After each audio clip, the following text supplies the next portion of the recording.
आप देख रहे हैं समाचार भारती, राष्ट्रहित सर्वोपरि।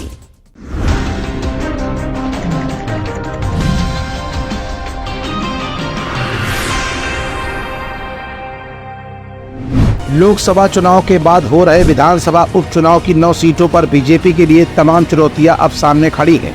जहां एक तरफ इन 9 सीटों पर भाजपा ने अपनी प्रतिष्ठा दांव पर लगा रखी है, तो वहीं यहां के प्रत्याशियों को जिताने के लिए तमाम बड़े बड़े नेताओं की प्रतिष्ठा भी अब दांव पर लग गई है। आखिर इन नेताओं की प्रतिष्ठा दांव पर क्यों लगी है और इन सीटों को जीतना बीजेपी के लिए चुनौती क्यों बन गया है? 403 सीटों में महज 9 सीटों पर होने वाले इन उपचुनावों पर बीजेपी का इतना फोकस क्यों है?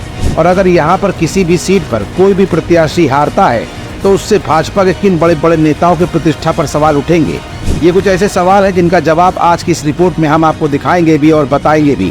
दरअसल जिन 9 विधानसभा सीटों पर उपचुनाव होने हैं, वहाँ मुख्य पार्टियां भाजपा और सपा ने अपने दिग्गज नेताओं को प्रभारी बनाया है। अपने अपने जिम्मे की सीट पर जीत हासिल करने के लिए नेता खूब पसीना भी बहा रहे हैं। लालजी वर्मा के सांसद बनने के बाद खाली हुई कटहरी विधानसभा सीट से समाजवादी पार्टी ने लालजी वर्मा की पत्नी शोभावती वर्मा को प्रत्याशी बनाया है।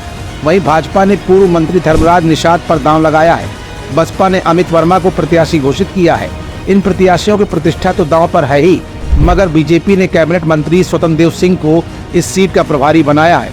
समाजवादी पार्टी ने पूर्व पीडब्ल्यूडी और सिंचाई मंत्री शिवपाल सिंह यादव को प्रभारी बनाया है।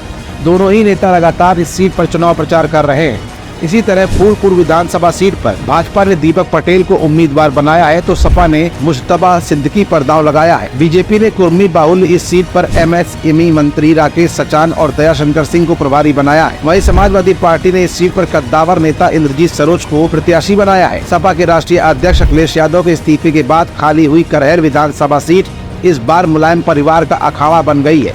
ये सीट समाजवादी पार्टी का गढ़ भी मानी जाती है। यहाँ से साल 2022 में अखिलेश ने भाजपा प्रत्याशी केंद्रीय मंत्री प्रोफेसर एसपी सिंह बघेल को हराया था।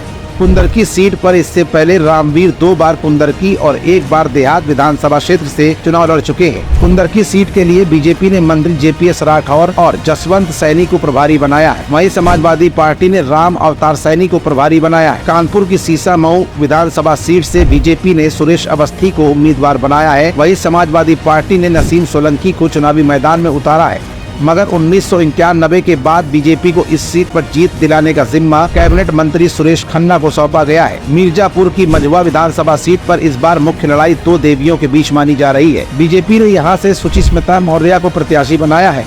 वहीं समाजवादी पार्टी ने डॉक्टर ज्योति बिंद को चुनावी मैदान में उतारा है। मुकाबले को त्रिकोणीय बनाने के लिए बसपा ने ब्राह्मण उम्मीदवार दीपक तिवारी को मैदान में उतार दिया है, मगर इस सीट पर बीजेपी और उसके सहयोगी अपना दल एस के बड़े नेताओं की प्रतिष्ठा दांव पर लगी हुई है। बीजेपी ने इस सीट पर कैबिनेट मंत्री अनिल राजभर को प्रभारी बनाया है।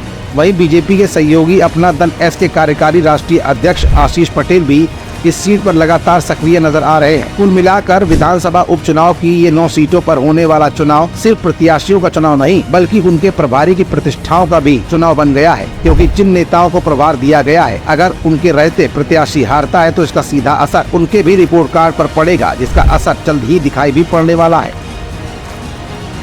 आप देख रहे हैं समाचार भारती, राष्ट्रहित सर्वोपरि।